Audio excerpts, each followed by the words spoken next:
You build the business, you win the award, you win the trophy. It feels hollow. It feels empty. You achieve the big thing. You're standing on top of Everest and you feel nothing. You still feel empty. Why? If you haven't developed self-worth first, when you reach the top of the mountain, when you win the award, when you build the business, you won't actually be able to enjoy it because you will still be trying to fuel your life through shame, through dark motivation, through anger, through resentment, through all of these kind of shadow motivations. The majority of men's lives are dominated by their fears. It's directed by their fears. They don't want to take the risk to initiate sex with their girlfriend or their wife. They're terrified of that, of having the conversation that they want something in their relationship, that they expect something from their partner. Being driven by this constant sense of frustration and hatred and self-loathing and anger. I see as well how destructive it has been in my life,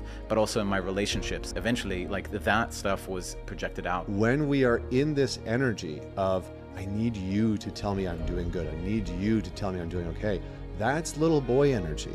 And this is why so many men relationally that lack self-worth, how their girlfriends and their wives experience them is little boy.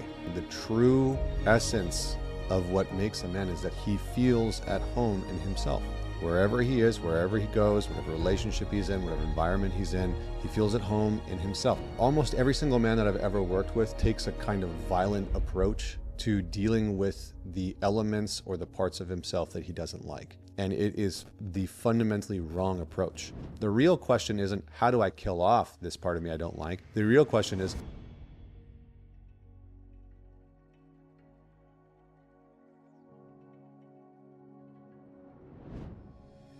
Welcome to the Heart of Man Podcast, a podcast for any man seeking to live in alignment with his deepest core and lead a life of profound meaning and connection. I'm your host, Alex Lehman, and I'm here to empower you through transformative conversations, eye-opening insights, and practical wisdom. Join me now as we venture into the heart of man. Let's dive in. Before we begin with today's episode, just a quick moment from me. First of all, I want to extend my deepest gratitude for being here and for walking this path with me through Heart of Man. I do not take your time or attention lightly. This podcast exists because I've met too many driven, good-hearted men who are seeking to lead their lives on their own terms and genuinely want to be a deeper contribution in their relationships and in the lives of the people around them. And yet underneath, there is a longing for deeper connection, growth, and fulfillment. A part of them still feels disconnected from themselves, their relationships, the intimacy they truly desire, and the deeper truth of who they are as men. If this show has supported you in any way, I invite you to join us by following the podcast and leaving a review on this app. My commitment to you is simple. I will do everything I can to make the show as impactful as possible, now and into the future. I'll continue to bring you the conversations and guests you want me to speak with and create high-quality, valuable content to support you in becoming the embodied leader you aspire to be. Thank you. All right, welcome back everybody to Heart of Man. Today I'm very excited to have a very special guest here with me. He has deeply influenced me over the past 4.5 years through his very influential podcast, ManTalks, his book, Men's Work, and the work he brings along in the world. Connor Beaton, it's such a pleasure to finally meet you and as well welcome you on the show. thank you so much for having me. As shared already before we pressed record, one of the deep interests that I had as it relates to our conversation today is to discuss the matter of self-worth. I could see, obviously due to a lot of the study that I've pursued with the work that you bring online, I could see us being able to go in so many different directions, but I see that one of the topics that had deeply influenced me in my own life and frankly still does in certain moments and also many men is this conversation around a man's sense of value. And this is also something that you've been exploring and touching on with some very interesting as well studies that I've heard you as well share, which I would love for you to bring as well here. But it appears to me that there seems to be so much of a man's sense of identity that is connected to his ability to provide, to be of use, to be of value. And when that is not present, a man feels very diminished in his own sense of value. And so obviously my interest is to explore why that is the case. And also for any man who might connect to that, how he can actually explore and pursue a direction towards a sense of self-worth. So I guess to begin here, I want to just perhaps offer you the space to share any impressions and perhaps illuminate some of the as well discoveries that you've made as well around the research around self-worth and what you've seen a lot of the men's that particularly are looking for help are struggling with. Yeah, I mean, I think a lot of the sort of personal development, therapeutic modalities are really focused in on helping you as a man to build self-esteem. And self-esteem is really about how well you do things. You know, it's about what you do and how well you do things. And there's merit in that. You know, there's merit in you understanding that you can do things well, whether that's you can communicate in your relationship, you can initiate sex, you can, you know, go out and make money, you can start a business, whatever that is. Like, we as men do value competency, but the problem with that is that it's not rooted, it's not in the ground of your psyche. And so what happens for a lot of men is that they go through some type of experience. You know, they get into a new relationship. I mean, I see this all the time with guys, right? They get into a relationship with a woman. They really think that she's so great. They start to pedestal her a little bit, and all of a sudden their whole sense of self is disrupted. They become anxious, they're questioning themselves, they're insecure, you know, and a lot of that is because they've been operating from this place of performance-based identity. And that's, you can kind of equate in some ways self-esteem with a performance-based identity. How well am I doing things? And if I'm not doing things well, then my sense of self is diminished and eroded. And what we want to start to develop is something deeper than that, something that's unshakable in the face of failure, in the face of disappointment. Because what we want to have is an identity and a sense of self, a perception of self that isn't blown over, that doesn't collapse the moment your girlfriend or your wife is disappointed, or she's upset with you, or, you know, the business deal fell through, or the client says no. Those things shouldn't shake the foundation of your sense of self. But this is what happens for so many men, is that they've grown up in an environment that placed love on the other side of performance and achievement and doing. And so what they've said internally, what they've equated that to mean is, well, how I get love is by doing things really well, is by performing properly, following the rules, making sure that, you know, I'm contributing things well enough to the people around me, but it never actually satiates their heart, their soul, their body, because they can kind of tell, and we can all kind of tell when we're in that state, that our being loved is conditional and transactional. And there's this big notion, you know, if you watch red pill content, a lot of the red pill content will say women are born with value, men have to build it and earn it. And I think it's a misconception, right? Like, you as a human being, you have inherent value. Period, full stop. You just haven't, you're born, you're valuable because you exist. And that's a fundamental psychological principle. It's a fundamental spiritual principle. If you read any religious text, you know that when you are born, you have inherent value because you exist. And you can look at that through a religious lens, through a spiritual lens, through a psychological lens, etc. What people are really pointing to, and I think what that red pill content is really saying, is you as a man are going to be judged for what you can build and create. And to a degree, that is true. You know, what you can bring out into the world, what you can build, what you can create is going to have a huge impact on how people perceive you as a man, because whether we like it or not, our status, I guess we could say, as a man is important. It's relevant. It's relevant for mating, dating. It's relevant for our sense of self. And it's relevant for how we sort of stack up amongst other men. So I think that's how I would just start to lay this out in terms of self-esteem versus self-worth. Self-esteem says, I am what I do. I'm only as good as what I do. And if what I'm doing isn't working well or I'm failing, then my sense of self is diminished alongside of that.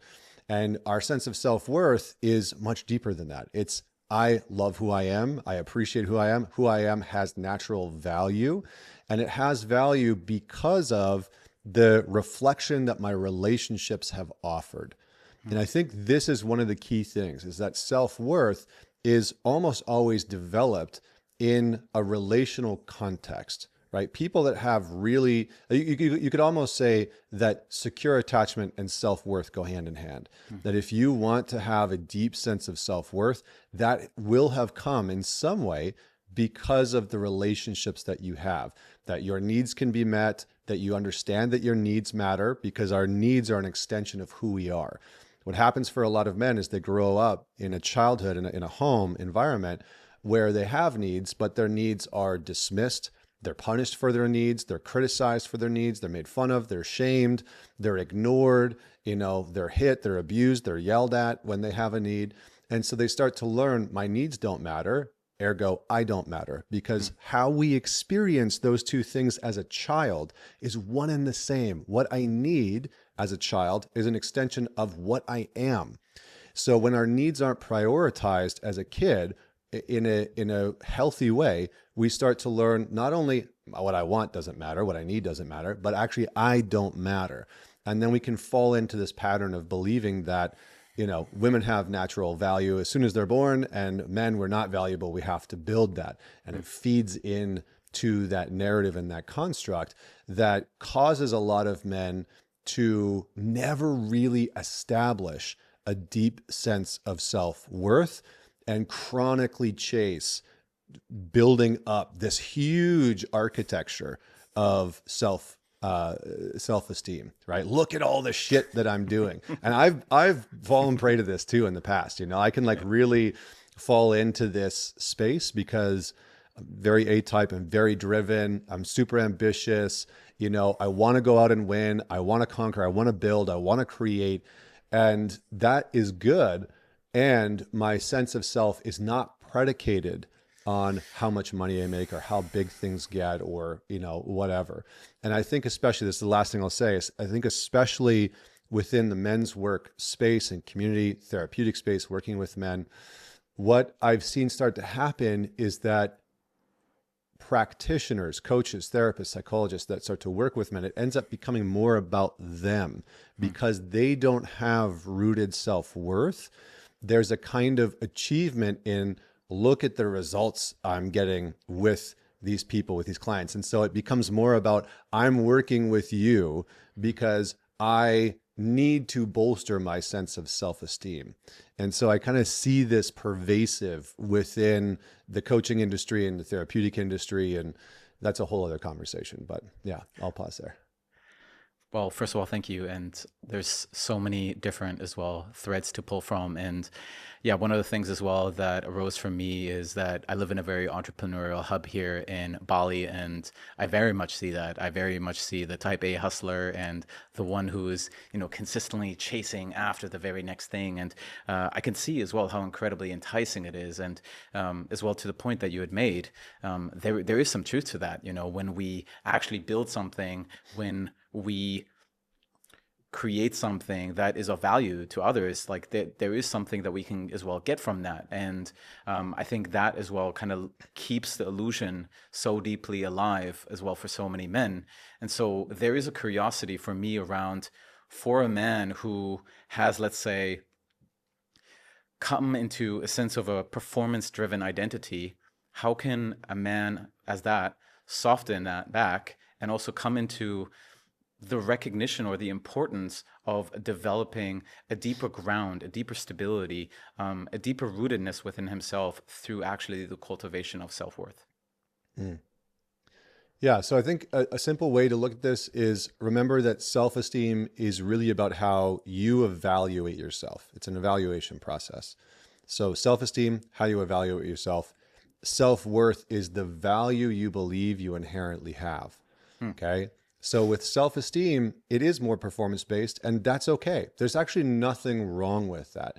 We want to be able to develop a healthy sense of self-esteem. And the interesting thing for some men that might be listening to this is you don't need an ego disillusion. You don't need an ego death. You might actually need to build your ego more, because for some men, their ego structure has always been in this sort of collapsed state. And when I say that, what I mean is that you've never really developed a deep sense of self-worth. I have value. And you've never really developed a sense of self-esteem. I can perform well. I can do things well. And so you might actually need to go on a journey of beginning to not necessarily bolster your ego and build your ego, but you might need to go on a journey of beginning to focus more on developing competency, on building competency. So each individual man that's listening to this kind of needs to self-reflect and look at, well, where do I stand? Am I very good at performing and achieving and accomplishing? This is like the classic archetype of the men that come to work with me, right? They're guys that have they've built the company and sold it. They're, a mainstream musician. They're an entrepreneur. They're, running a hedge fund. They're an athlete, blah, blah, blah, blah.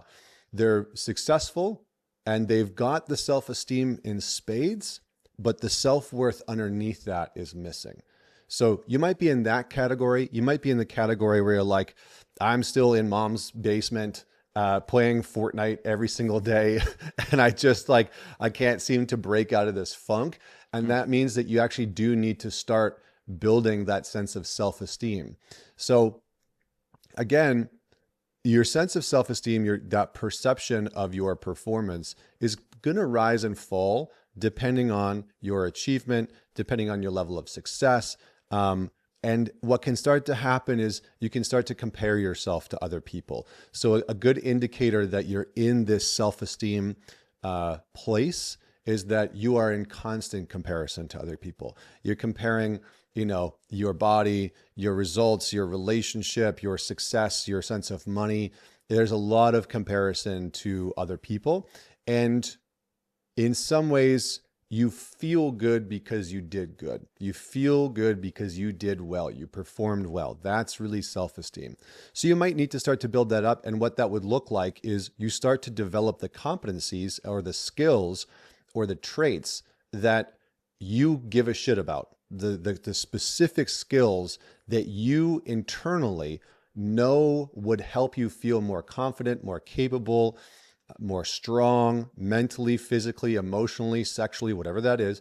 But you start to attack or dedicate yourself to developing these skills and competencies that are going to be maybe a little bit more quote unquote performance based, but that actually bring you a deeper sense of what I can do things well. So some men are going to need to start there, because if you don't feel like you can even do things well, you're going to have a hard time in a culture and a society that tells you as a man, your value is based off of how much you can do. There's a lot of that narrative out there, and a lot of men have bought into that belief. And so sometimes the way that we build self-worth is actually by building competency first. Yep. This is one of the things that I talk about within the concept of self-leadership. Within my work, a huge piece of what I'm trying to do is help you as a man develop self-leadership. How do you make choices? How do you make better decisions? How do you lead yourself through conflict, through the unknown, through transition, etc. So you might need to start there. Choose a skill that you really want to work on and get proficient at. It might be talking to women. It might be initiating, sex and intimacy in your relationship. It might be being able to be more regulated under conflict instead of shutting down and collapsing or blowing up or running away or whatever it is. So just choose one skill that you're going to work on for the next 30 days. And you're going to decide that you're going to develop a competency at that. And as you do that, what you're going to notice is that your sense of self-esteem is going to start to rise. And for some men who lack incompetency, who lack in the belief that they have skills, that they can do things well, that is going to be a step in the right direction towards then being able to also create some connection to self-worth. For the guys that they've got that in spades, and they grew up in the house where they brought home the 98% and dad or mom would say, where's the other 2%? And nothing was ever good enough. And, you've just fucking built an entire life of slaving away and grinding and hustling and, flogging yourself to get better and better results and work harder and faster and stronger. You're going to actually need to learn how to let some of those things go. You're going to need to learn how to actually allow yourself to not determine your value based solely on the results that you are producing. Okay? Because again, self-worth is not a performance based on performance. Self-worth is identity based. It's the belief that you just inherently matter because you exist. It is the understanding that you have value regardless of the results that you are producing at work, in your relationship with your kids. And it's the understanding, the truth, that you are deserving of love and respect regardless of what you do. Now, this is kind of counter to the narratives that most of us as men are fed. Right? Most of the narratives that we are fed as men is you have to perform to get love. You have to produce to get, you have to build status in order to get women. You have to do all these things in order to have value, in order to contribute value to the culture, and then maybe you'll have value, right? But self-worth is really about understanding that you have value regardless of your performance, that in some ways it's unconditional. And the real piece is I have value even if I lose. I have value even if I fail. I have value even if I get something wrong or screw something up. And so by doing this, we do something very important in psychology, which is called we separate personhood from behavior. Yep. We start to separate our sense of who I am, my sense of self, from what we do. And a lot of men have what I call, they have a drive system, a motivation system internally that I call dark motivation or shame-based motivation. So what's happened for a lot of men is they've grown up in an environment that said, who you are is what you do. You're only as good as your performance, and you need to do better pretty much all the time, right? And so what guys do is they take their shame, right? They take their insecurities, they take their fears, they take their angers, they take their grief and their pain and all of this, heavy, darker emotions, but specifically their shame, and they try and use that as a fuel source to go and produce. I'm going to prove dad wrong. Fuck him. I'm going to prove mom wrong. Watch me.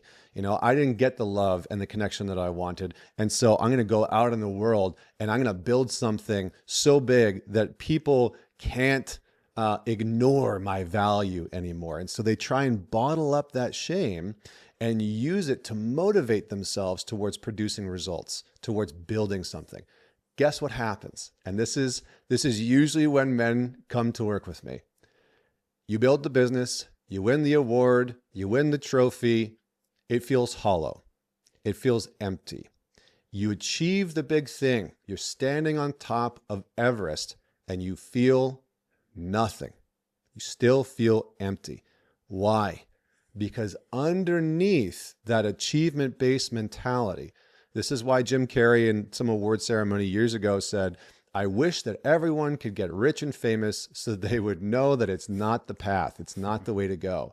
What he's really saying is, if you haven't developed self-worth first, when you reach the top of the mountain, when you win the award, when you build the business, you won't actually be able to enjoy it because you will still be trying to fuel your life through shame, through dark motivation, through anger, through resentment, through all of these kind of shadow motivations. So self-worth is about having a more generative, positive life force that's motivating you towards the goals that you want versus the negative, dark matter of motivation that's trying to propel you forward. I fucking hate who I am, and so I'm going to go and build something meaningful. Now, in a conversation with Chris Williamson, he was like, well, but isn't that good? Like, isn't that good sometimes? Don't we need to use that dark motivation, that shame-based motivation? And the tricky answer is yes, for a period of time, it can be useful. It can be helpful, but we don't want to get caught in the trap of only using shame, anger, hatred, resentment, those types of things to try and propel us forward in changing how we look, changing how we feel, earning more, creating results, etc. So I said a whole bunch of shit. I'm going to pause there. I'm going to let you come back in. You definitely did say a bunch of shit. Just turning on the fire hose.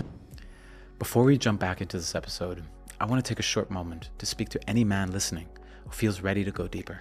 The man who longs to feel at peace with himself, who knows he's capable of more, and who can sense that there are parts of himself he hasn't yet been able to fully reach. The man who craves real connection and fulfillment in his romantic partnership, and a more passionate, satisfying, intimate life. Through my work, I've had the honor of supporting men through powerful transformations, both personally and professionally. Here's what some of them had to say about our work. I was able to fully reconnect with myself, which enabled me to fully reconnect with my partner. And I was just blown away by how skilled he was as a guide, as a coach. He really met me where I was at. Yeah, thank you, Alex, for this amazing time. You changed my life. And it's so crazy what's possible in such a short time. Don't think twice. Sign up, take the leap to join him in any of his courses and programs. You will not be disappointed. I feel more confident, more grounded, and in control of my emotions. It was just a beautiful and magical experience, and therefore I'm going to work with him in the future for sure. As men, we often overlook our emotional needs, but Alex is someone you can truly rely on to help you work through them. I could not recommend him higher. As you can hear, I've had the privilege of walking alongside men and couples through deep and lasting transformation in the way they live, lead, and love. And while my work continues to grow and evolve, one-to-one coaching remains my favorite. The intimacy, the commitment, and the depth inside this container are undeniable. At the time of releasing this episode, I have 2 spots open for my one-to-one coaching. If you notice even a slight inclination to take this next step, my encouragement is to follow that and reach out for a free connection call with no strings attached. You'll find a link to a type form in the show notes, or you can send me a DM on Instagram. It'd be an honor to explore how I can support you on your journey. No, I love it, man. It's good. It's good. And I can very much connect to this. I'm going to say shame-based identity, and as well, feeling the sense of inherent, like a lack of self-worth, and feeling like I need to disprove that in some ways, and being driven by this constant sense of frustration and hatred and self-loathing and anger. And, obviously in some ways it is a potent force, but I see as well how destructive it has been in my life, but also in my relationships, because eventually, like, when that is not tended to, when those, I'm going to say, vulnerable aspects that are really, like, when they were really yearning for my attention, when they were not received, when they were not seen, when they were not witnessed, eventually, like, that stuff was eventually being projected out onto my relationships. And, I saw that was probably the place where I saw the most harm being caused. And, this is really where I as well needed to direct the mirror back towards myself. And I guess the question is, like, one of the questions that presents itself is, would you say, whether it's with the individual that is seeking to disprove the sense of I'm not worthy, and the man who's collapsed in that sense of I'm unworthy, would you say both of those are similarly shame-based? And if so, the curiosity is how to work with that shame, because it's one thing to have the, I'm going to say, intellectual understanding of I matter and I'm important and I'm valuable regardless. And it's a whole nother thing to come into an embodied recognition of that. Yeah. Yeah. Well, our culture just acknowledges, likes, and reinforces that the man who takes all that shame and goes and does something with it is more useful than the man who's caught underneath the weight of it. and both of them are struggling in their own way. You know, I mean, I've worked with guys where, I've worked with a father and son. I've worked with brothers where this exact dynamic is playing out. You know, I've worked with twin brothers where literally one of them is super successful, super driven, super motivated, can't stop, won't stop, using shame, using his internal self-deprecation because he didn't like himself to drive himself towards results. And his brother was just caught underneath it. His twin brother is just marred down by it, not producing any results, depressed, didn't like himself, yada, yada, yada. And what the challenge is that in our culture, we look at those two guys and we say, oh, one of these is unacceptable and one of these is totally acceptable. Well, guess what? Both of those men equally hate themselves, right? They equally despise themselves. That's the fucked up thing. So neither one of them are necessarily happy. Neither one of them necessarily like themselves. They're both struggling in relationships with women. Why? Because they don't like themselves. They don't feel like they have inherent value or worth.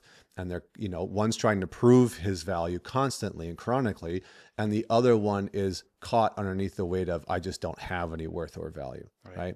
So we've just looked at those things and said, one's useful and one's not. One's great and one's not because it produces for society. And, you know, I get it to a degree in the sense that you can make an argument that if you're contributing back, like I see these posts from guys saying, you know, a boy is somebody that takes more from culture, from society, and a man is somebody that gives back more than he takes. But we often look at that from a very economic standpoint.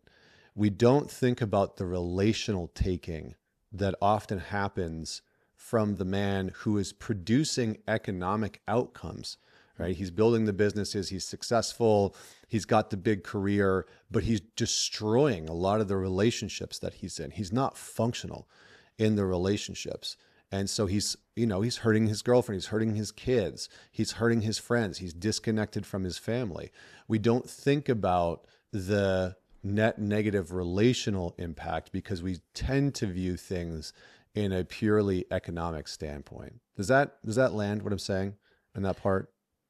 It does. And another question as well came up for me as it relates to these two responses that you had explored. And one of the things as well that I've been reflecting on, and I would love to hear your take on this, is I've considered how the individual who's seeking to disprove that sense of I'm unworthy, with a fight response of the nervous system, whereas the one who is like almost consumed by it, it's more of a freeze response. And there is this consideration of like, first of all, I've inquired in myself, like how does one system choose a particular response, and how can one as well work with that response so it doesn't, I guess, run them in the way that it might have prior. Well, okay, so let's dive in a little bit on some of the research around this. There's a great study that was done. This is a while back in 2001 by, I think, Crocker and Wolf, if I'm not mistaken, and it was contingencies of self-worth. And what they were looking at is what are some of the main behaviors, some of the main factors that will reduce your sense of self-worth. And the crux of it, the gist of it, was that people whose self-worth really depended on external approval, on external achievement, they experienced much larger mood swings, emotional swings, and much larger stress than people who were what I call insourcing their validation, insourcing their sense of approval, insourcing defining what achievement and success actually looked like. So in some ways, how we begin to develop this self-worth that we're talking about and this intrinsic value is we start to pull the nets in from constantly wanting other people to validate us and validate that we're doing well, that we're doing something meaningful, that what we're doing matters, pulling in. And we as men, we can even attach that to metrics, right? Like when I first started my podcast a decade ago and it started to have some, minor success, I was like, oh my gosh, the numbers are going up. I feel so good about myself. Like this is amazing, right? Like look at all these reviews I'm getting. And it was a lot of this external success. And again, sometimes you do need that because you need to know that what you're putting out in the world is having some, you don't want to be Van Gogh where you're just painting and putting shit out in the world and nobody fucking cares about it until you've chopped your ear off and died, right? Like that's a hard life to live. That's a tough life to live. And I don't know if I would necessarily advocate for that for everybody. We do need to have some indicators that the needle is moving, right? That right. Things are being successful. But at the end of the day, what really builds self-worth is that we've pulled the nets in, and research shows that when your worth, when your value depends on external validation and external outcomes, then you will absolutely experience higher anxiety. You are going to experience much more emotional volatility. So you're going to be more dysregulated. You're going to be more explosive, more shut down, more disconnected.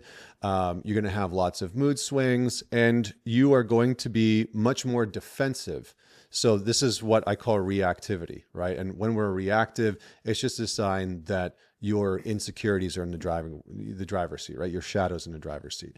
So we want to start to pull some of the nets in. And what that looks like is noticing how often you are trying to seek validation from other people. Like, what are the little nuanced things that you're doing in your relationship, your marriage, in your work environment, where you're trying to get somebody else to validate your work, validate your effort.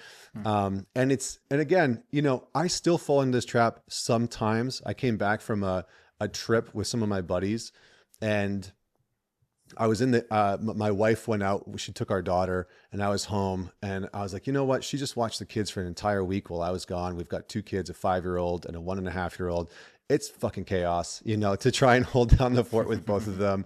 And I was like, I want just to make her feel good. So I was like, well, let me take care of some stuff. So I took care of some stuff around the house.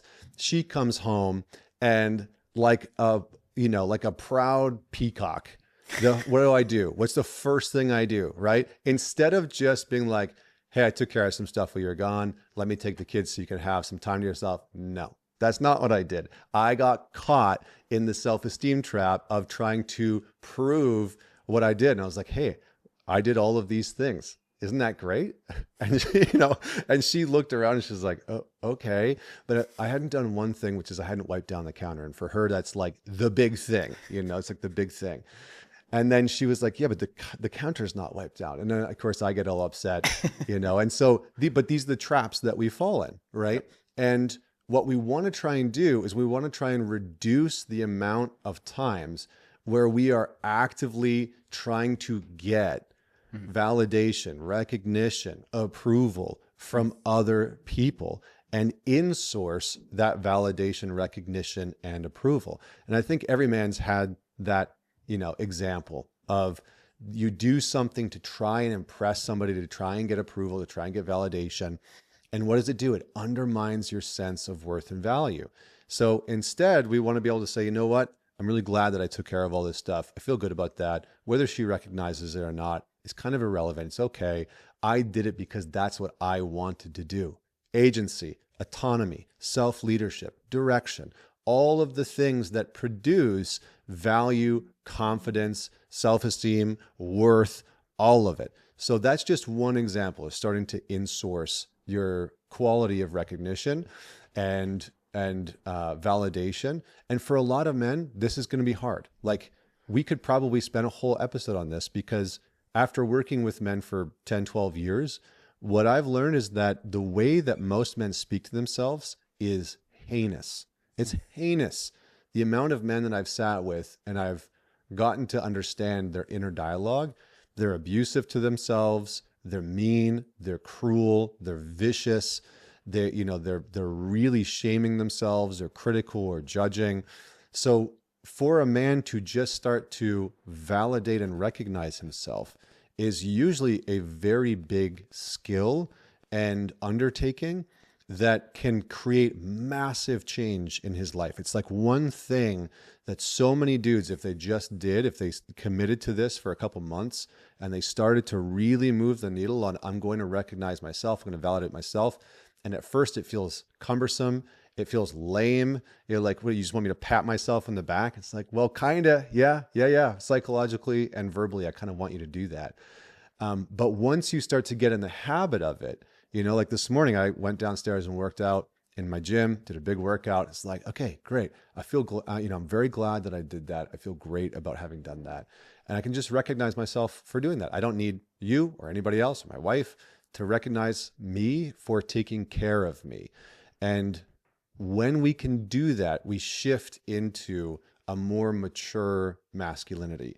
When we are in this energy of, I need you to tell me I'm doing good, I need you to tell me I'm doing okay, that's little boy energy.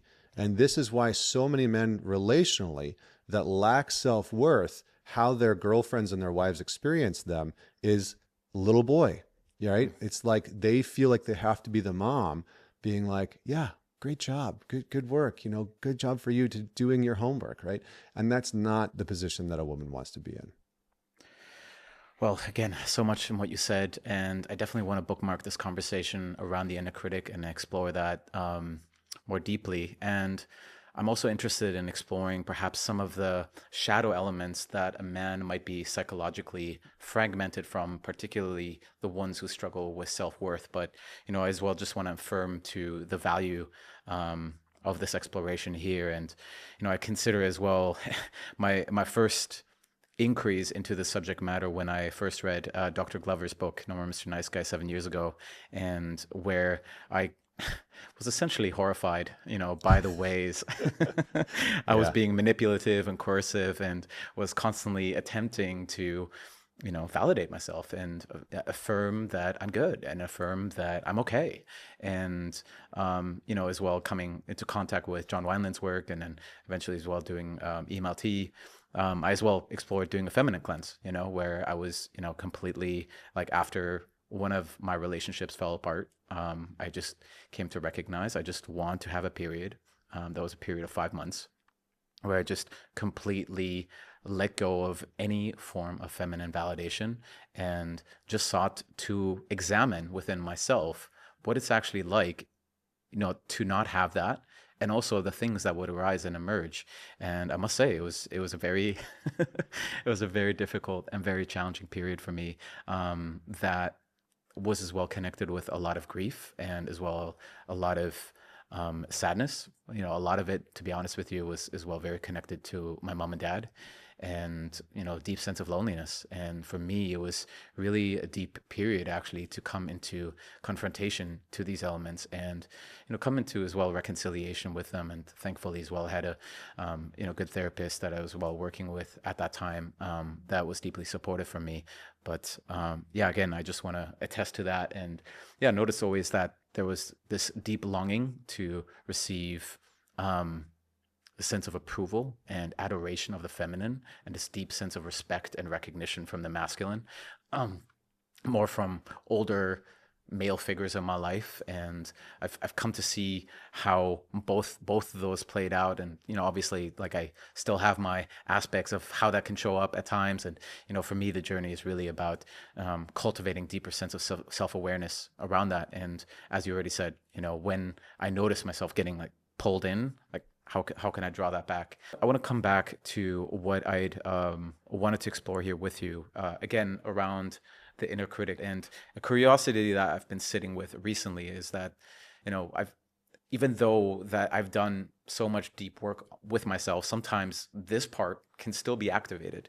And so the curiosity is, if the inner critic will ever, you know, fully, I guess, you know, dissolve, or is it more about supporting him finding another role?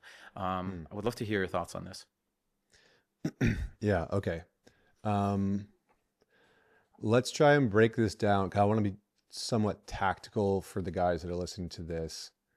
So let's break this down into inner critic creation. It's like what actually builds it. And because I think that's important.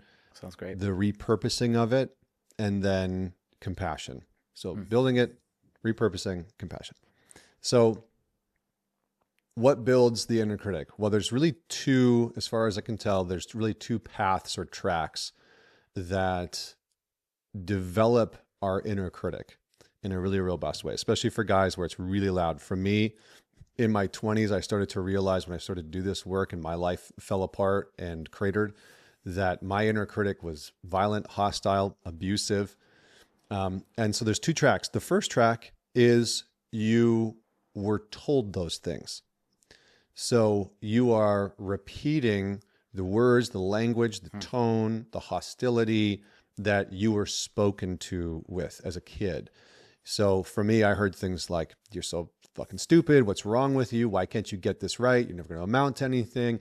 I heard a lot of those things and variations of a theme, right? I heard variations of those things growing up and I heard them a lot.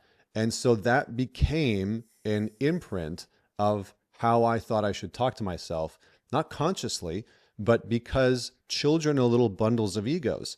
And so how they're treated is how they often mirror and emulate and treat themselves, and then how they go forward into the world and treat other people. Because that's just how our brain develops. The neurons wire together, fire together. So you, path number one, you are treated that way. You are told things, you are spoken to, you are yelled at, you are punished, you are disconnected from. Maybe you had a dad or a mom that as soon as they got angry with you, they would just shut down. They would give you the cold shoulder. They wouldn't talk to you for days. Maybe you had the dad that would blow up and, yell at you and say all kinds of things. Why can't you get this right? I can't. Like, what the fuck is wrong with you? How come you just can't get this? Like, I don't understand. Why do you keep doing this? And that became an imprint of how you then talk to yourself. So what you want to do, if that is your path, is you want to take a bit of an audit. So sit down with the pen and paper, write down everything that you say to yourself when you fail, when you get something wrong, when you've made a mistake. Write it all down and write it out line by line as much as you can. And then ask yourself, who said this to me? Where did I hear this? Oh, this was dad. Oh, this was dad. Oh, that was dad. Oh, this was mom. This is mom. This is Uncle Terry, right?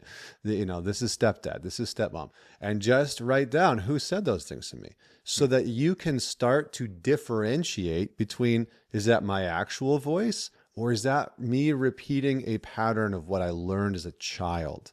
Because then, as Carl Jung said, we cannot heal what we can't separate from.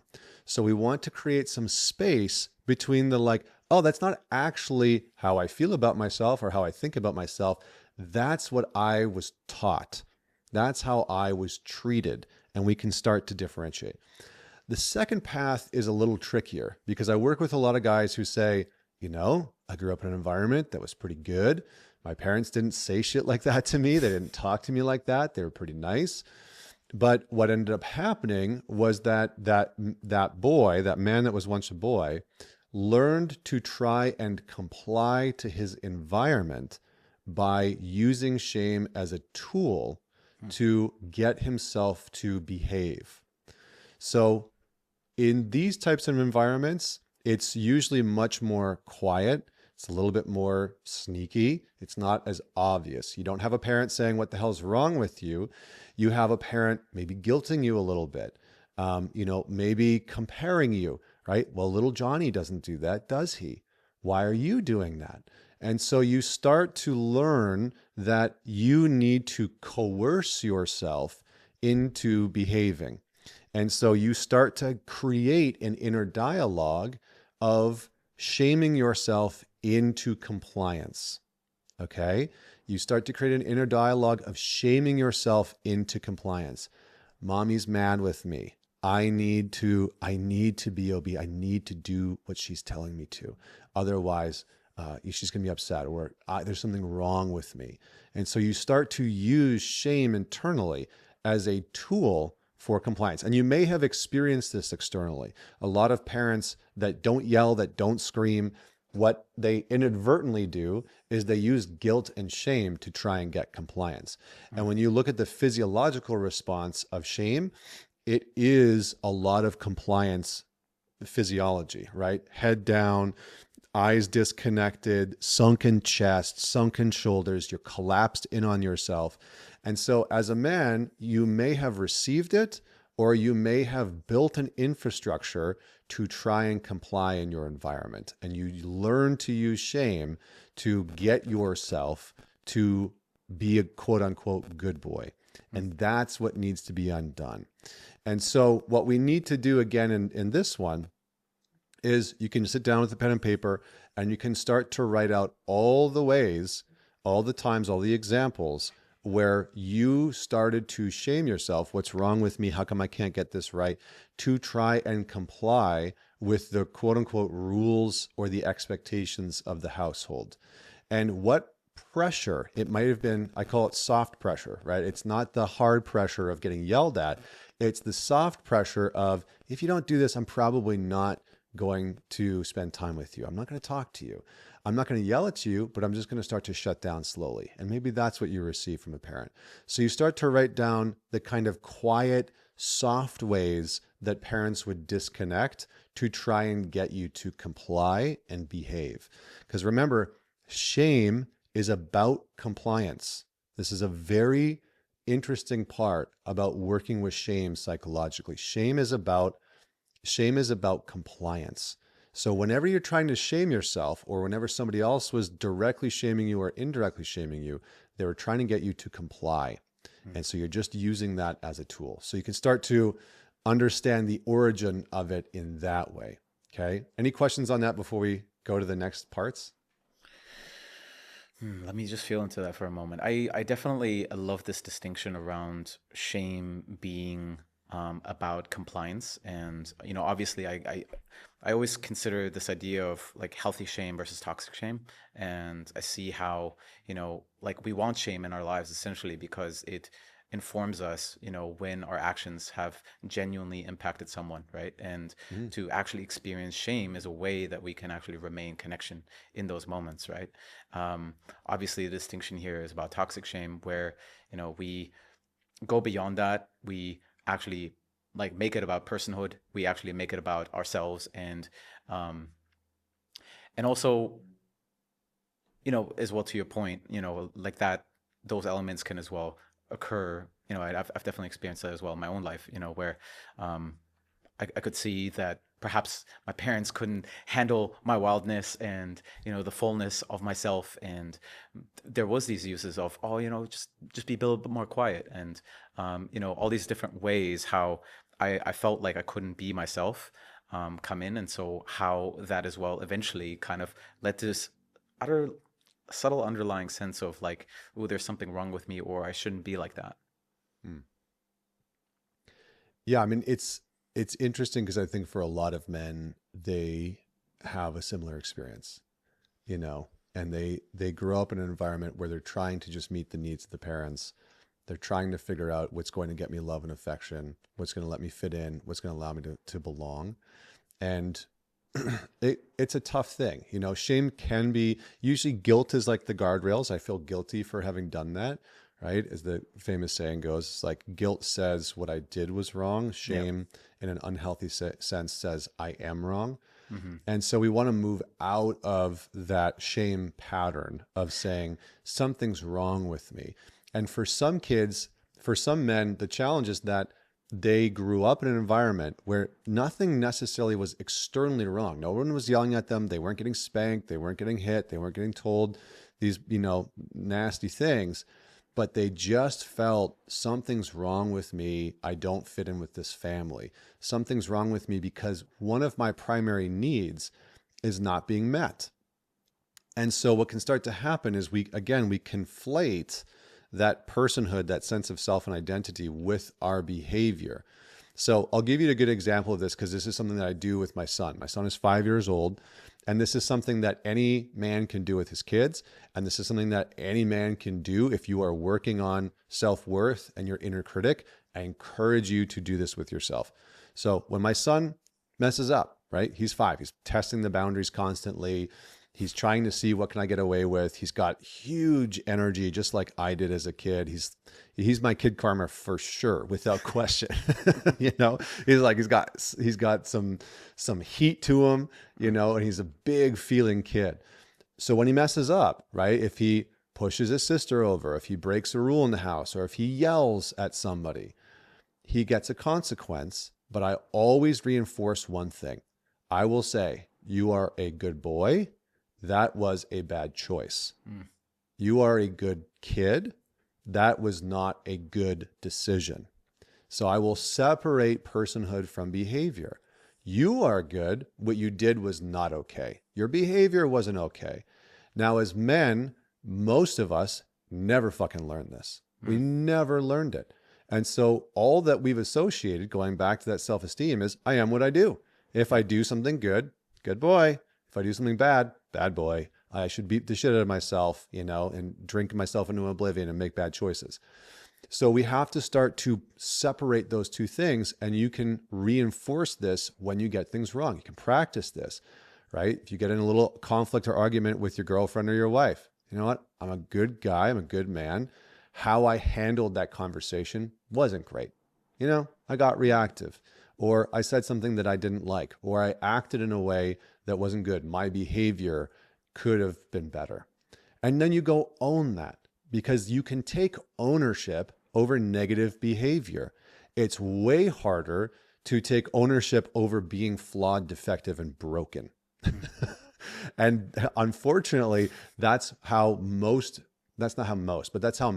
men feel. It's how I felt. It's why for such a long time, so many men struggle to get out of their sabotage patterns and behaviors. It's because they don't see it as a separate behavior that's dysfunctional. They see it as an extension of their broken selves. And so we have to separate those things. You are not a broken man. You're not a defective man. There's nothing wrong with you as a man, just like you were not a broken, defective boy. Just nobody taught you, nobody loved you, nobody related to you in a way where you really got in your bones, in your psyche, in your heart, that you are a good person and you are making some bad behavioral choices. So when we can separate those two things, then we can begin to create massive, massive change. And what I've explored seems to be the case for many men as well, is that step, that choice can be incredibly confronting, because it almost appears that outgrowing that old behavior is almost like I am betraying my family unit. I'm betraying my parents, and it's almost like creating this sense of distance. At least that's definitely what has been the case for me, that certain behaviors are very difficult for me to outgrow, because I had this sense that if I were to become that man, if I were to start operating in these ways, I will no longer be accepted here. And to me, it wasn't something that I considered intellectually. It was like truly like a somatic governor, as I would describe it right now, that was essentially blocking me from going down that path. And I perceive that this is the case for so many men.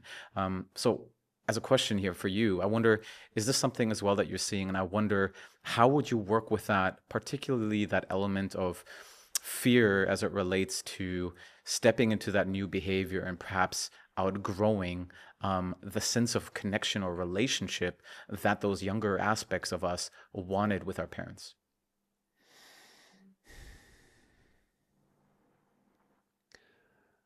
In some ways, I would probably say, do you want to continue to be in a place where you don't feel like you belong, your family, or do you want to finally find belonging within yourself? And a man, the true essence of what makes a man is that he feels at home in himself. Wherever he is, wherever he goes, whatever relationship he's in, whatever environment he's in, he feels at home in himself. It doesn't mean he can't build a home and build a family and be connected to a family. But what is happening for so many men is that they are trading authenticity for a false sense of security and belonging. So there's staying connected to a system and a family system that they don't fully feel accepted by in the first place because they can't be their true selves, and sacrificing their authentic self for that pseudo or false illusion sense of belonging. So we have to give up the illusion. We have to give up the illusion. And it is scary. This is what initiation is. This is why throughout the course of human history, we've had initiation that has done what? It's taken the boy out of the village. It's taken the boy away from his family. It's taken the boy away from mom and dad and his family system and his support and the community, and put him out on his own to go through some type of test or challenge where he could really meet himself. And he could realize that there's a trade-off of staying in the village, of staying in the home psychologically, right? You can leave the country, you can leave the continent, and you can still psychologically be at home. And when that happens, it prevents you from actually maturing into an adult, right? Not just a man, but it prevents you from maturing into an adult, because you are constantly trading off your sense of self for that perceived sense of safety in your family system. Now, this doesn't mean that you have to stop talking to your parents or, disconnect from them. It simply means that you do have to choose to face the fear of taking the risk of becoming who you actually are and beginning to embody the traits, the characteristics, the behaviors that are true to you, that might cause some of your family to get a little ruffled, to say things like, I don't know if I know who you are anymore. And it's like, well, great. It's like, I remember a time where my sister said that. I went home, and I have two separate families, I'm oldest of 5 siblings. And I went home one Christmas, and my sister was like, I don't feel like I really know you now. I was like, great, because the guy that you knew, I fucking hated. I was a disaster. I was chronically overeating, out of shape, womanizing, addicted to porn, drinking way too much, doing way too many drugs, out of control, and I did not like myself. So that's actually okay that you don't know me. If you'd like to know this version of me, I'm happy for you to know him. And so we have to invite people into the new version of who we're becoming. And I think the challenge with what we're talking about here is a lot of men have not been taught how to actually address their own fear. A lot of men have been taught methods and strategies to avoid what they're afraid of, really afraid of, and it's keeping their lives very small. The majority of men's lives are dominated by their fears. It's directed by their fears. They don't want to take the risk to initiate sex with their girlfriend or their wife. They're terrified of that, of having the conversation that they want something in their relationship, that they expect something from their partner. I mean, the majority of men in our society, I said this the other day on an interview, which got a lot of attention and then some flack. We tell women what to expect from men, but not how to treat them. And we tell men how to treat women, but not what to expect from them. And so for a lot of men, they're in relationships and they're fucking terrified of just saying, here's what I expect from you. Here's what I want. Just unapologetically, here's what I expect in our relationship. Here's what I would like. Are you open to that? Are you interested in that? And so a lot of a man's life, he feels stuck in this very boy-like adolescent energy because no one's thrown him out of the village and said, go face your fears, bud. Or I'm gonna take you out there and help you sit under the stars to face the fear of the dark, of women, of sex, of vulnerability, of fucking up, of getting shit wrong. And so one of the big things that we need to do collectively as men is hold one another firmly on the back while we go and face our fears. Like, that's what it really means to have another man's back. I'm going to have your back while you venture out into your life and go and face what you are afraid of. That's part of what it means. It also means I'm going to have your back when shit's falling apart, but I'm going to have your back to encourage you and hold you and call you forward into your fears. Go get into the cave and fight your dragon. I'll be right here. You can do this. So I think that's a big part of the work. I love this. I definitely want to come back into this conversation around repurposing one's inner critic, and perhaps we can land the plane home of this conversation by examining a little bit more how a man can work with his fear. It seems like having good, strong men around him is definitely an important, integral aspect of that, but perhaps we can weave in a few more other elements into the conversation. Yeah, so your inner critic is essentially just a loyal soldier that's been trained incorrectly. That's all. It needs a function, it needs a mission, it needs a purpose. However, what it's been trained to do is just not effective. It's not working for you. So you need to repurpose that loyal soldier. You need to give it a new mission. And that new mission can be, for me, how I repackaged mine or repurposed mine, was giving it the mission of self-recognition, as we were talking about before. So I've assigned my inner critic, instead of looking for all the things that I did wrong and all the ways that I fucked up and all the ways that things weren't good enough, I want you to be a kind of tracker or a scout for all the ways in which I am doing things well, all the ways that I'm doing things correct. And then I want you to point those things out to me. And so it's kind of like, you give ChatGPT, like the response you get from AI is correlated to how good your prompt is, right? I think we could all sort of agree with that. The same is true with your inner critic. If you want this loyal soldier to start to behave differently, you have to give it a very clear and very direct mission. Your mission is to be a skilled tracker for all the things, all the ways in which I am doing things well.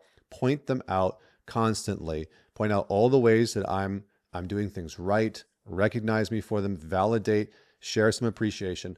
And then you're going to have to create a practice of doing this kind of continuously throughout the day, where you are actively and consciously looking for all the things that you are doing well.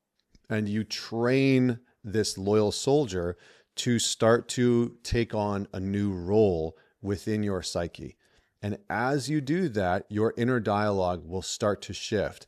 It's not going to happen in one day, but if you stick with it for a month or two, I promise you it will start to shift. And your whole inner landscape will start to change. How you experience life will start to change, but you have to stick with it. And then the last piece that we were talking about is compassion. And compassion is one of the pillars of what builds self-worth. And this, there's a psychologist named Kristen Neff, N-E-F. I read her book, yeah. Yeah, and so she looked at this for decades, studying the notion of self-compassion, the impact of it.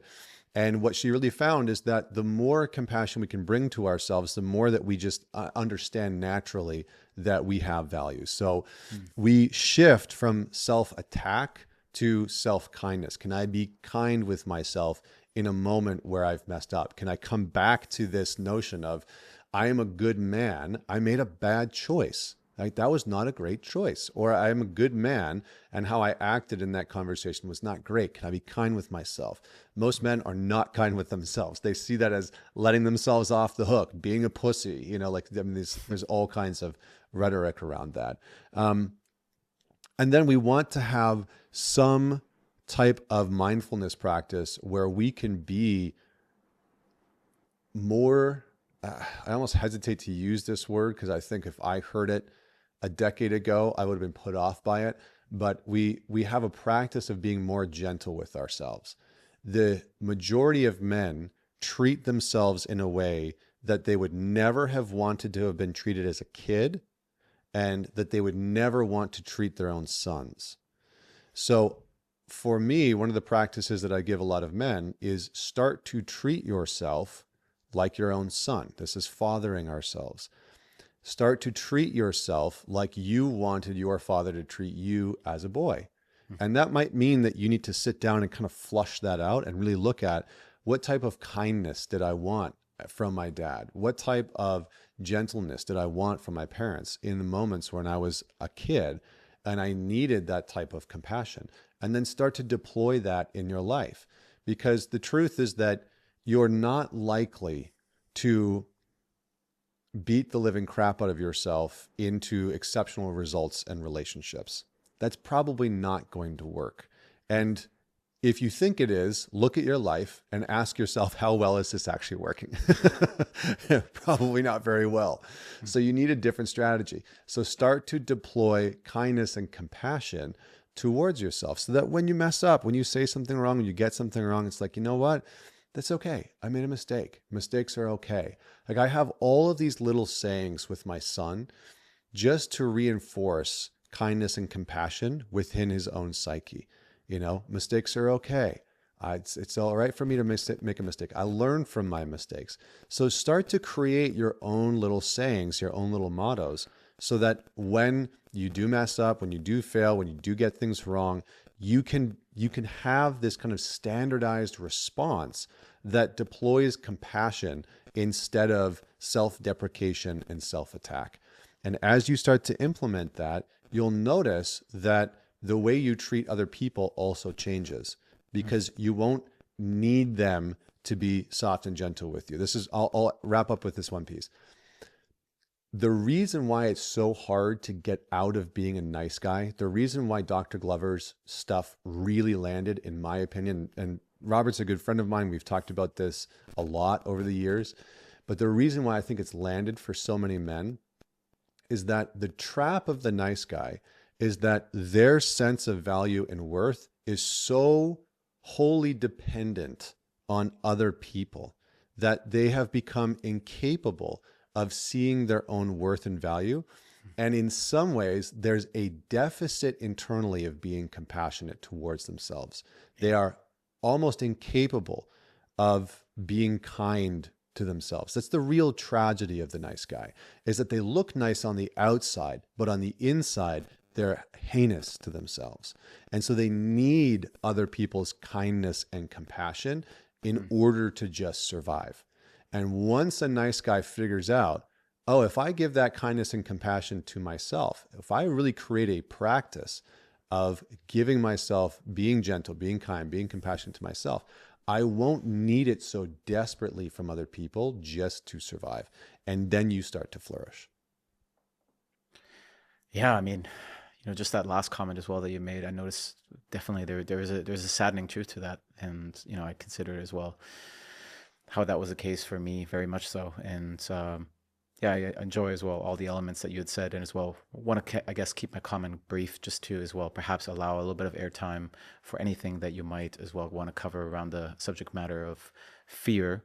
However, I do consider how one of the most valuable components for me was diving very deep into Buddhism around a decade ago, and as well exploring Vipassana meditation, and that as well, got me into explorations of loving kindness meditation, and just naturally as well came into a lot of these elements that you'd as well spoken of. I haven't considered this idea of like repurposing one's inner critic towards this idea of tracking all the ways that I'm, I guess, doing something well, or performing well, or showing up. And obviously, I think this idea of self-acknowledgement has been definitely a massive practice for myself. And I as well see that it's something that is as well immensely lacked in my life. So I definitely see the value in this conversation. Almost every single man that I've ever worked with takes a kind of violent approach to dealing with the elements or the parts of himself that he doesn't like. And it is the fundamentally wrong approach. It does not work. It cannot work. You cannot kill off parts of your psyche. You cannot kill off parts of yourself. You are just creating war inside of yourself. And so you actually have to shift the way that you are interacting with yourself. You cannot kill off the inner critic. The attempt to kill off the inner critic actually strengthens it. right? It strengthens it.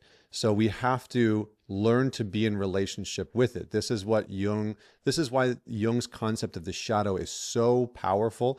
I think, the majority of my work started with shadow work. I think every man should do shadow work because men generally have very dense shadows because we're taught that strength is developed through suppression. And so we live a life of suppressing so much of ourselves and calling that strength. And real strength is about letting go of the need to suppress and actually allowing the fullness and the richness of our being to be present, even the parts of you that you don't like. The real question isn't, how do I kill off this part of me I don't like? The real question is, how do I build a functional relationship with this part of me that I don't fucking know how to deal with? That's power. That's power. And the more you can learn how to do that, the more powerful you will become, because you will be doing something that so few people know how to do, which is reconcile with people, reconcile with parts that are hard to deal with. So we need to shift the game. Like that's my plea to men is stop trying to kill these parts off. You can't do it. You've probably been doing it for decades and it hasn't worked and it will never work because you can't destroy parts of your psyche. And in some ways, and I'll end with this, in some ways, this is what suicidal ideation and suicide is all about. It's that a man has gone on this path of self-destruction for so long, and he has tried to use a kind of internal violence and warmongering to change his inner landscape, and it hasn't worked. And so at the end of it, it seems like the only option is to take the last violent act and to silence the voices that haven't been able to be silenced throughout the entire time. And so we have to start to shift this process because it doesn't work.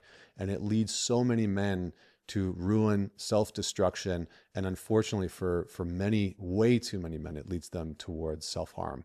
And that is heartbreaking for me. And part of my mission in life is just to give men this information to say there's a different way to walk through the world, and you don't have to go down that path because it's a dangerous one. It really can be a dangerous one. Yeah, perhaps we can, before we close off, just come into a short conversation around this idea of fear. And this is also a subject matter that I've addressed with Dewey. We had explored his understanding of a lot of men carry the fear of being afraid, and also consider that for so many men, there can be this sense of shame towards feeling fear because our value is deprived of our sense of strength, prowess, unwavering confidence, direction. And so it can be super scary and intimidating and shameful, embarrassing to experience fear. So, just as well on the comments that you had made around how the avoidance of fear is actually increasing a sense of fragility in men, how would you, I guess, encourage men to tackle this conversation around fear and build actually a relationship to that part? Well, the first, Jung said that the first step in any spiritual, religious, or therapeutic process is confession. And I think that is mostly true. I would say that for men dealing with fear, the first step is to start to admit that you are afraid. And it's probably true that you are afraid to admit that you're afraid. Like you're afraid of just telling somebody, "Hey, I live with a lot of fear," And the majority of men that I talk to and work with, they say things like, I lay at night ruminating about the relationship. I lay at night ruminating about my business. I can't stop, overthinking about this conversation with my girlfriend or my wife. I can't stop That's all fear. That's all fear, And the challenge is that, again, like I said, we've been sold this lie in culture that says that you as a man will get stronger by suppressing things that are unsavory or that might cause you to be perceived as weak. So what men end up doing is they suppress their grief, they suppress their sadness, but what they really suppress are the things that they are afraid of. Their insecurities, their deep fears of intimacy, their fears of exploring and expressing what they want sexually, their fears of being wealthy, their fears of being successful. These are very real fears that a lot of men carry. A lot of men, you know, it's not that maybe they're afraid of failing for sure, but many, many men are afraid of having some type of success because at their core, they're convinced they'll fuck it up. They're convinced that when they have success, they'll blow it up, they'll do something, they'll crater it, all of that type of nonsense. And so we have to begin by just admitting and finding some other men who are willing to do this exploration with us. You can find a psychologist, you can find a therapist.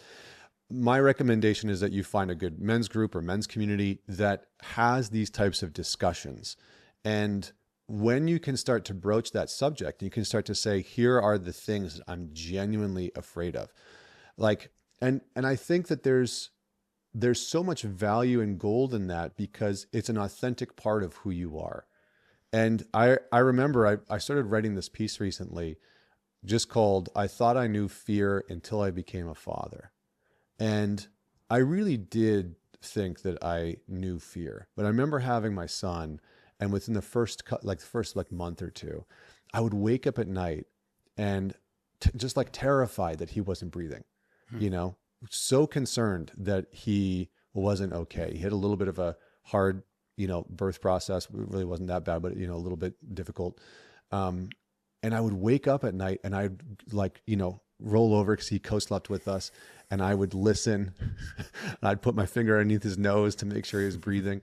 But all of this fear started to really become more and more prominent within me. Now, I had two choices. I could ignore that and let that dictate a lot of my actions and dictate how I move through things, or I could start to address it. What am I actually afraid of? Why is this fear showing up? What am I so concerned about?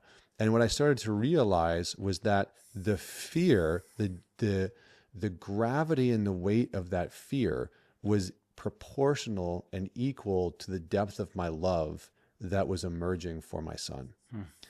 And oftentimes what happens is that we as men, we squash our emotional spectrum, our emotional capacity, because we don't want to face or feel our fear. And what that causes is that we can't feel the full spectrum of what's there for us with love, with joy, with happiness, with peace. And so you'll notice that in many religious traditions, especially in Buddhist traditions, you have many practices of, yes, loving awareness and kindness and etc., but there are also many practices of learning how to confront fear itself. And this is why in dream work, Jung had this famous saying of like, when you're being chased by a monster, don't run away faster, turn towards it.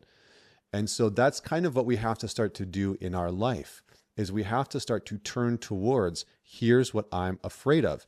And we have to turn towards it with curiosity. We have to turn towards it with openness and a desire to understand. We have to turn towards it with the knowing that it will change you, right? So many men say, oh, I'm stuck.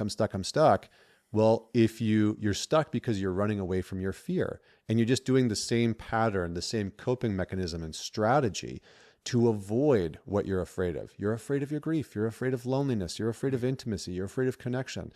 And so you just keep using this same, whatever it is, weed, porn, booze, gambling, in order to avoid what you are actually afraid of.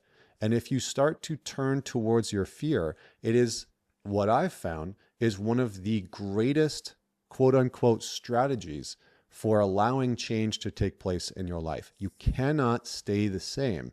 And you cannot stay the same after having confronted your fears. You will be altered and changed.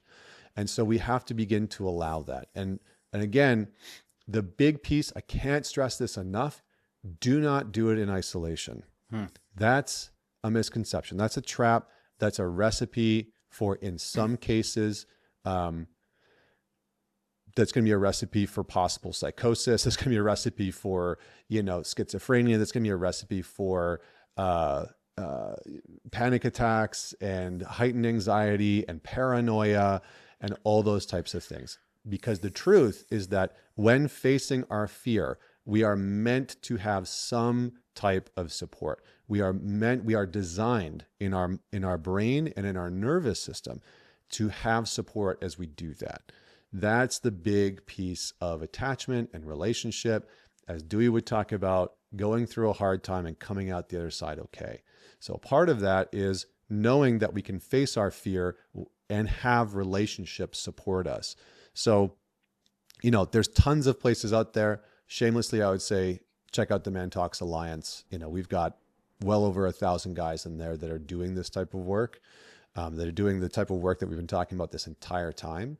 And if it's not that place, there's great places. There's a ton of places, right? There's John Wineland. There's so many people. But find somewhere where your tribe is. Find somewhere where there are other men that are like-minded, that are committed to facing what they are afraid of, and it will fundamentally shift your life. Connor, thank you so much for your time, your generosity, and as well the value that you shared on this podcast. You've also already referenced the Alliance, and I'll as well make sure to put that on the show notes. But is there anything else that you want our listeners to know about you and as well what you're offering? I think that's it, man. Thanks so much for everybody that tuned in. If you're still listening, that was a blast. Yeah, man. Thank you so much for our time. And also just want to as well give you a personal thank you as well for the contribution and, the value that you've provided in my life. And I mean, who knows, where I'd be as well with this podcast and everything without your work and, your dedication towards supporting other men. So yeah, deeply grateful. Thank you. Listeners, I hope you received a lot of value from this conversation with Connor and I.